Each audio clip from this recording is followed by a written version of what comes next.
Hey, this is Redmond from Overseas Ghosts.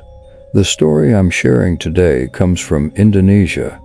It begins in the late 2000s at an Islamic boarding school and continues into the early 2010s after the narrator went on to university and later studied abroad. During this period, she began experiencing ongoing health problems and strange events at home that didn't have clear explanations. The situation became noticeable because the issues kept returning and started to affect her daily life. That's the background before the story begins.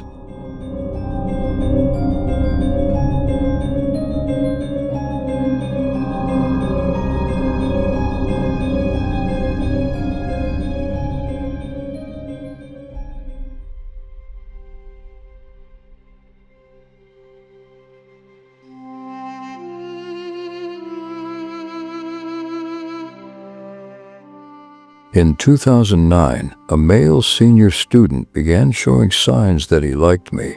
He started coming to my class. We were at an Islamic boarding school, and during our micro-teaching sessions, he would show up. After the teaching sessions ended, he began to pester me, seeking attention, wanting to be on a first-name basis, things like that. But I never paid him any mind, because being pestered wasn't fun. It wasn't exciting. As a young person, I found it embarrassing. Because I have a fairly tall stature, maybe to him, well, people called me very tall, like a stick or whatever, and being chased like that just felt awkward. Then in 2010, he served as a religious teacher. When he became a teacher, he began a soft approach because we happened to be in the same organization, in the language section. He started getting close to me, stealing glances. When he was about to leave the classroom, he would stand at the front and ask for a handshake, things like that. However, after finishing his service in 2010, he finally left for the Middle East in 2011 on a scholarship. He was a very high-achieving student at the boarding school. He had high academic scores, had been a star pupil several times, his Quran memorization was excellent, and his religious knowledge was strong. He came from what you might call a blue-blooded clerical family. Getting a scholarship to the Middle East signified he was academically brilliant and had a strong grasp of Arabic. I graduated from the boarding school in 2012 and went on to university. That was when he began to approach me again, contacting me on Facebook and trying to get close. We had lost contact between 2010 and 2012. Because students weren't allowed to have phones at the boarding school. We were allowed laptops, but Facebook was often blocked. We could only use Google, and Twitter was inaccessible, so we naturally drifted apart. But in 2012, we reconnected, moving from Facebook to WhatsApp. At first, it was standard conversation. I asked, "How did you get to the Middle East?" It turned out he studied from a specific Arabic book. He said it was a good book if I wanted to go there too. He talked about the stormy weather over there. Basically, the conversation was very smooth. I didn't have any negative suspicions at all that he had already started using a little love magic on me. After 2012, once I knew him again, I began to feel dizzy, continuous dizziness and frequent migraines. But the migraine was specifically in the temple area. Then came nausea, vomiting, and diarrhea. Alongside the sickness, there was this strange feeling. Why did I keep seeing his face? It was like his shadow kept appearing before my eyes. I kept dreaming of him. Suddenly, I would miss him to the point of crying. It would just hit me in the afternoon. It turned out, when I eventually sought treatment, that this was the beginning of him playing with love magic. I was confused. Why did I miss him? Unless we were in a relationship, missing someone is normal. But this was sudden and didn't make sense. By 2013, because so many incidents like this were happening, I finally sought medical treatment. It wasn't normal to have unexplained migraines in the temples. I thought, what is happening? This is scary. I went to the ENT department fearing sinusitis. The doctor checked and found nothing wrong. The next month I checked again, still nothing. Eventually, the doctor got angry. He said, "Ma'am, does your child really have an issue? I've already told you there is nothing wrong. Why keep checking?" My mother insisted, "But her nose has a lump and the pain goes up to her temples."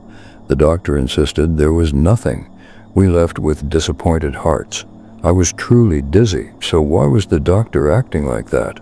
We were annoyed, even though technically there was nothing. I tried to maintain positive thoughts, telling myself I didn't feel anything strange. Then came the lice. I was shocked to find my head full of lice.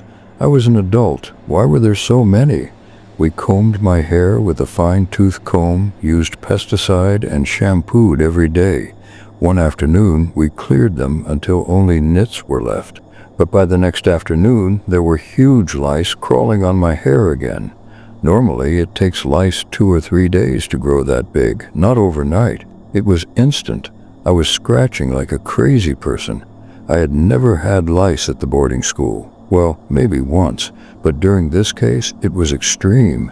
Even then, I tried to stay positive. Meanwhile, his communication became more intense. He told me his eyes hurt, claiming he had an eye nerve disorder and was blind in one eye, asking for pity and attention. He would say, "I have an exam here in the Middle East. I only eat bread with hummus and nuts. I'm bored. Bread dipped in hummus, jam with bread. It's boring." He shared his daily life with me. "Oh, that's it? Try cooking something." In 2014, I was studying international relations and participating in Model United Nations events with people from abroad, as well as national debate competitions. I posted about these events on social media like a normal person. That's when he started saying things that weren't nice. He said, "I have to wear formal clothes there, like a black blazer." Now, when I participated in national debates, if we didn't wear 5-centimeter heels, we would be reprimanded or told to buy new shoes. At international MUN, it was even more extreme. We had to wear 10-centimeter heels. When I posted photos, he seemingly viewed me as a materialistic woman. He said so himself. He started sending me Arabic quotes on Facebook, saying that women who love the world will be burned alive in hell. He called me a liberal. He would chat or make status updates insulting me, not mentioning me by name, but clearly directed at me. He posted things like, "Women who wear headscarves shouldn't look like a camel's hump with a bun at the back." It was gaslighting. He blamed me, and my psychological state was destroyed. I started thinking, this person insults me often. This isn't good. I had been nice and given him attention, so why was he insulting me? It reached a peak when he implied my parents were corrupt. He asked why I liked being in hotels. MUN and debate events are held in ballrooms, which are often in hotels. He suspected I was sleeping with other men, insinuating I was a prostitute. His language was foul. At that point, I lost all attraction to him. He was toxic. His mouth was toxic. Little by little, I blocked his WhatsApp contact. He tried contacting me using another number. I blocked his Facebook. Finally, people from the PPI, Indonesian Student Association, in the various countries where he studied, contacted me, asking me to reconnect. They told me he was just sitting in his room, quiet, crying, sad because I had cut contact. He was going to graduate in 2015 and wanted to know if I wanted him to bring me anything when he came home. I didn't want any more trouble. Why were there so many interventions? It wasn't just him. His friends were contacting me via WhatsApp and Line. So I blocked everyone. I changed my number. I thought, this is so annoying. The peak occurred in 2015. 2 weeks after I cut off all contact with him and his friends, blocked everyone and changed my number, the supernatural attacks began. I had just performed the Isha prayer and was reading Surah Al-Waqiah and Al-Mulk before sleeping. I was conscious, lying down with the Quran in my hands. Suddenly, I felt a black monkey. A black monkey held my hands down. I could feel it was very hairy. It pinned me. Its fingers were sharp. and its face was big and hairy. It felt like it wanted to rape me. I was sleeping in a cotton gown, and my legs were forced open. I started fighting back, signaling no, no. I fought with that creature for about 5 minutes. I read the Ayat al-Kursi repeatedly.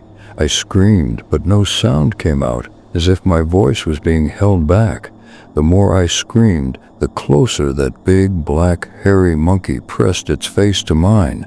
I truly felt the texture of the hair. Finally, after 5 minutes of reading the verse, I was able to scream. Was there just one monkey during that first incident in 2015? Yes, just one, but it was massive. I felt like a victim of sexual harassment, but in a supernatural way. It made my mental state crash hard. I felt degraded. What did it want from me? It was so open and so big. I cried for a week after that, terrified every night that it would return. A week later, my mother dreamed of a big snake and many small snakes in front of the house. In the dream, the big snakes were dead. When she tried to enter the house and bathroom, she saw the small snakes were also dead and covered in salt. It turned out this was the beginning of my war. It was a sign that I would face a massive battle, but I would eventually be saved and wouldn't die, just like the snakes in the dream. Then I began to experience strange physical symptoms. My body smelled of feces. It was as if I had defecated all day long. I'd be sitting in the living room talking to my mother, and the smell would be overwhelming. I'd check the toilet, flush it, but there was nothing there. I smelled it on my own body. I'd sniff my skin and it smelled of feces. Then came the confusion. One day I entered the bathroom to bathe and just stood there, confused. There was a dipper, water, and soap, but I didn't know what to do with them. I had never experienced this before. I wasn't crying or stressed. I felt normal. Yet my brain stalled. I picked up the soap and brought it to my mouth, biting into it. I thought, oh my God, this is soap. Soap shouldn't be eaten. It wasn't a reflex. It was a genuine urge to eat the soap. I put it down and poured water on myself, but I was confused about that too. After pouring, what comes next? Soaping? I was lost. I told my mother, how can I be confused about what I'm doing? This isn't normal. My mother remembered her snake dream from a week prior. Then the abnormal pain started. My skin felt painful and itchy all over my body, right up to my face. It looked like chicken pox bleeding on my legs and hands because I scratched them. I felt like I was being scratched by something, though maybe they were my own scratches. The result was extreme. My back was watery and blistered.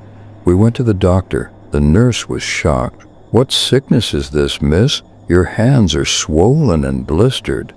When the doctor looked at my back, he said, oh, Allah, miss, what happened? It was sore, and water made it sting terribly.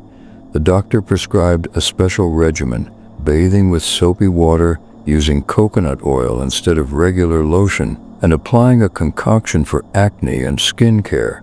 2 weeks later, I returned, but it had gotten worse. It was the night of Takbiran, Eve of Eid, and my legs were swollen, red, and covered in severe blisters. The doctor was baffled. He asked about stressors. Maybe change your clothes more often? Do you wear the same clothes to university? I said, no, doctor, I never do that. The nurse rudely suggested I was just dirty. I tried the new medication, but a month later it was worse again. The acne turned into bumps, my face blistered, and my body was in agony if water touched it. The doctor, exhausted and seeing no results, told me to come back in 2 months. I was tired of taking medicine that didn't work. After 2 months with no change, I stopped going. The symptoms spread to my mind. I experienced confusion. If someone reprimanded me, I wouldn't know who they were. I became forgetful. While working on my thesis at campus, I would write a paragraph and then delete it over and over. I felt I had become stupid. In the late afternoon and evening, I started feeling a stabbing pain in my head, not like a migraine in one spot, but everywhere, like vertigo. It felt like I was being stabbed all over my head and neck, especially as the sunset call to prayer approached. The pain was unbearable. My body would go numb, tense up like I was holding back urine. I would lie in the car, body rigid, legs tense. Because of the stabbing pains and numbness in my head, neck, and shoulders, I decided to go to an international hospital, assuming the equipment and service would be better. I went to the neurology department. They checked everything and found nothing, no disease. The doctor gave me painkillers and said, "This is just for pain, it's not a serious illness. Come back in 2 weeks." 2 weeks later, there was still no indication of any physical problem. Meanwhile, my home, which should have been a place of rest, became filled with quarrels. My parents were often angry. My father would come home from work angry and didn't want to be at home. One evening at the train station during Maghrib, I was attacked again. My stomach felt like it was being stabbed and burned. I couldn't get up. I called my father and he took me straight to an alternative healer. It didn't cure me.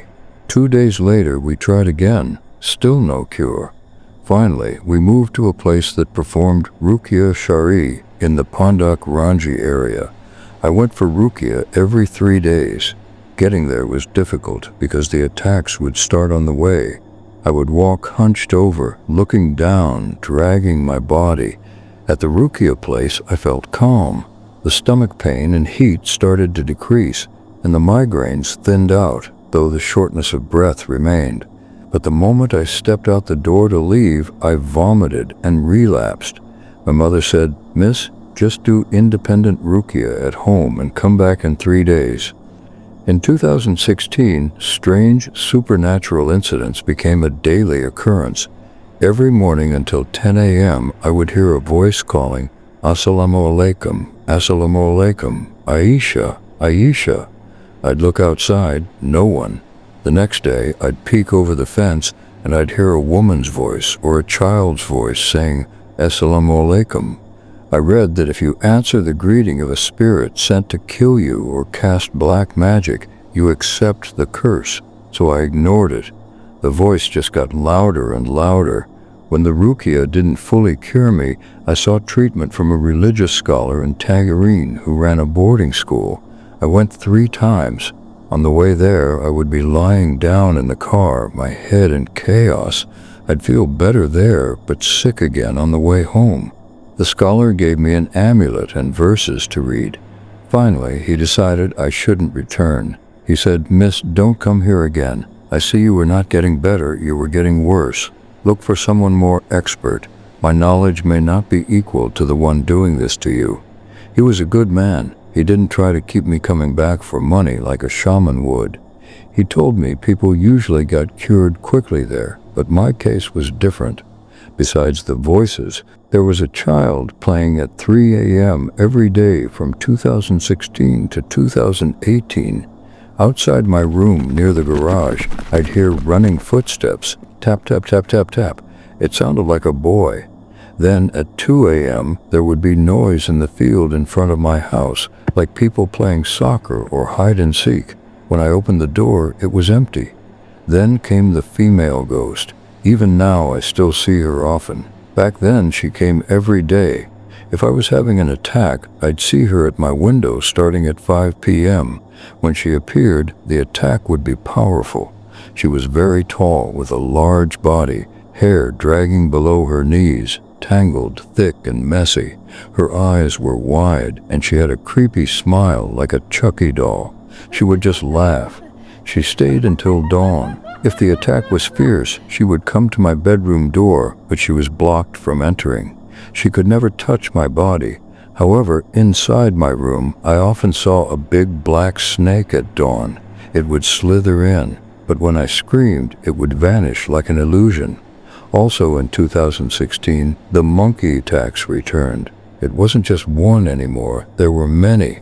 They came to restrain me, 2 holding my legs, 1 holding my hands. Then a person would appear, dressed like a shaman in black martial arts clothes with a Japanese headband. The face changed every month. sometimes thin, sometimes medium build, but never obese. This figure would try to rape me. It happened once or twice a month, usually in the third week or when I was menstruating.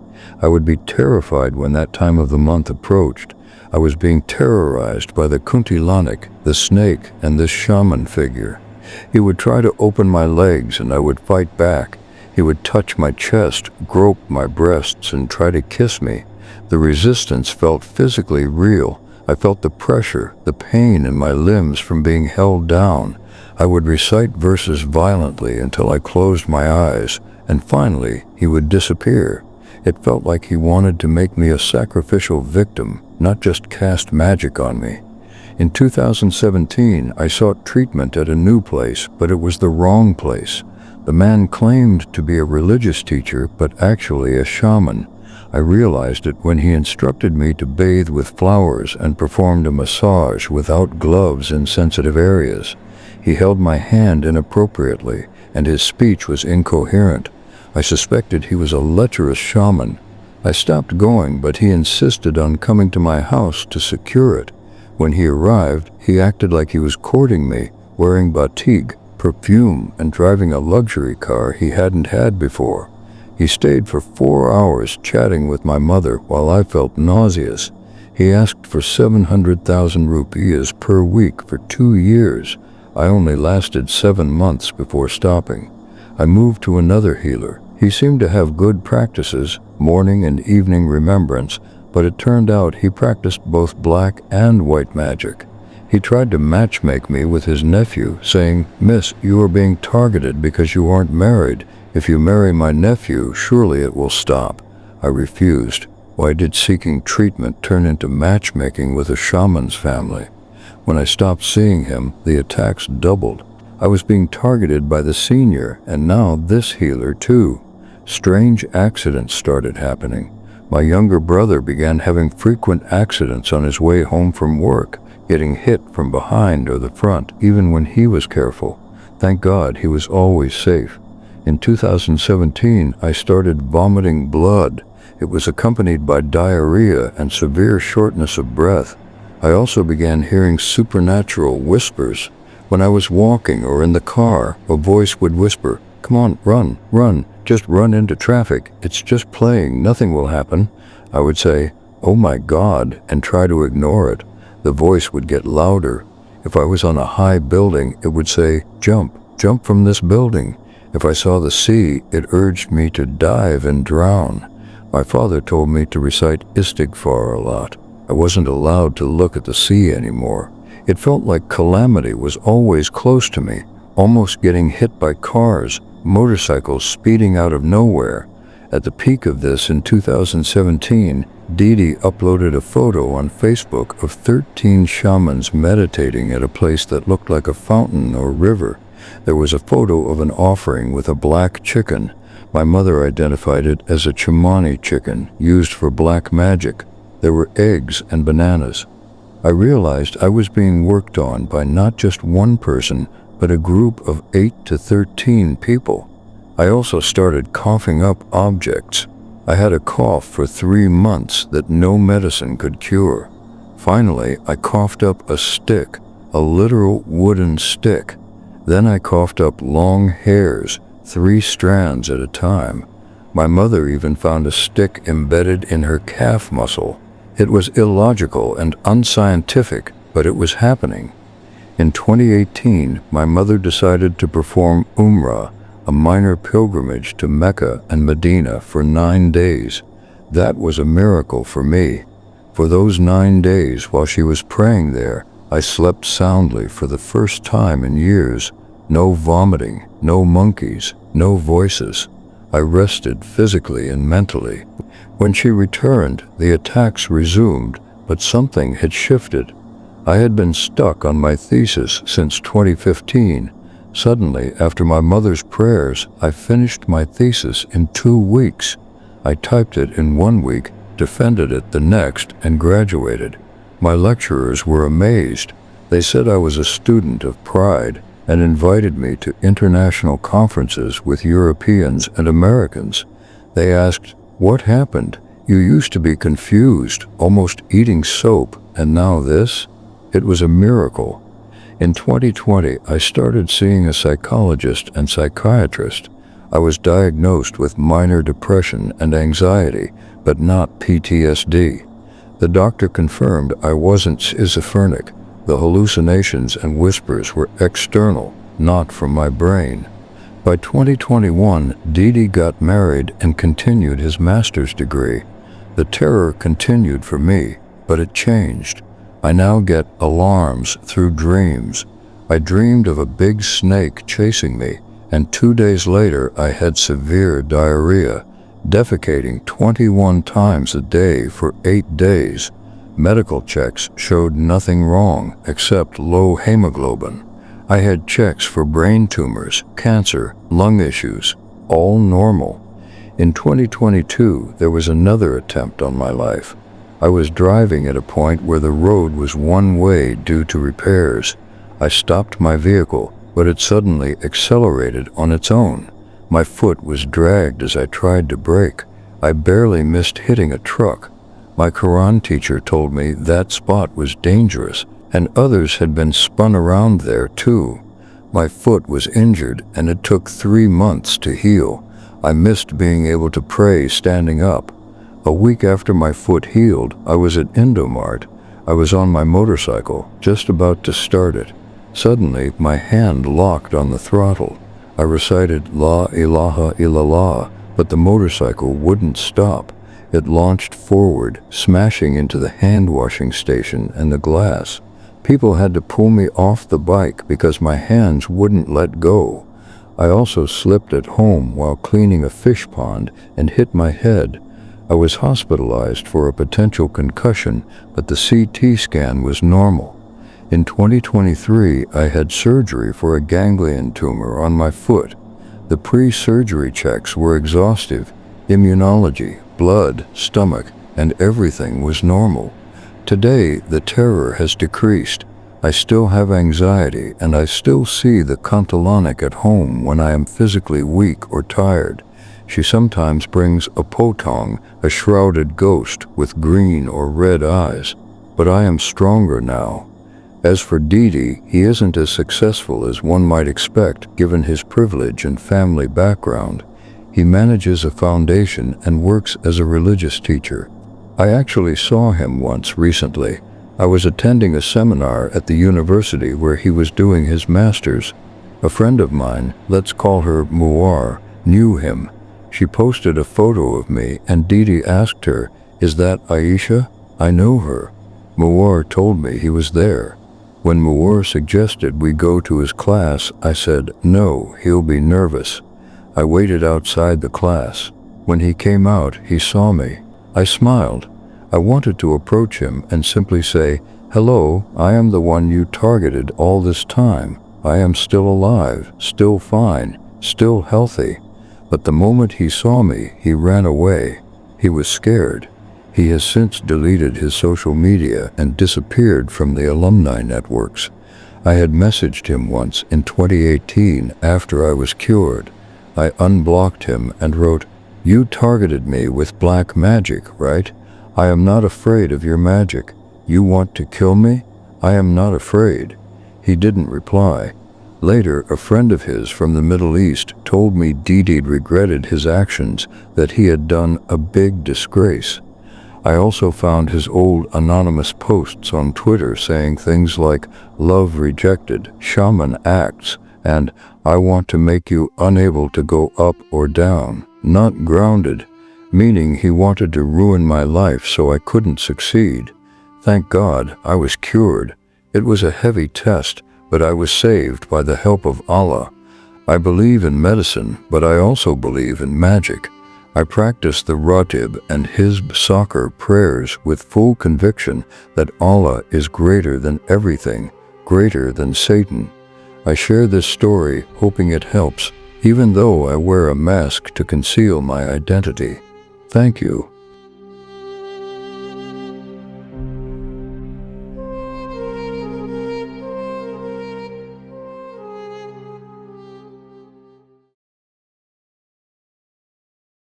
Thank you for joining me for this story. Oversea Ghost is a new channel, and I'm still finding my way. If you have feedback, suggestions for future topics, or a local legend from your own corner of the world, please share it in the comments below. Your input is what will help this channel grow and improve. If you enjoyed this journey into the unexplained, please help support the channel by liking this video, subscribing, and sharing it with someone who loves a good mystery. It truly makes all the difference. Until next time, this is Redmond, signing off. Stay curious and take care.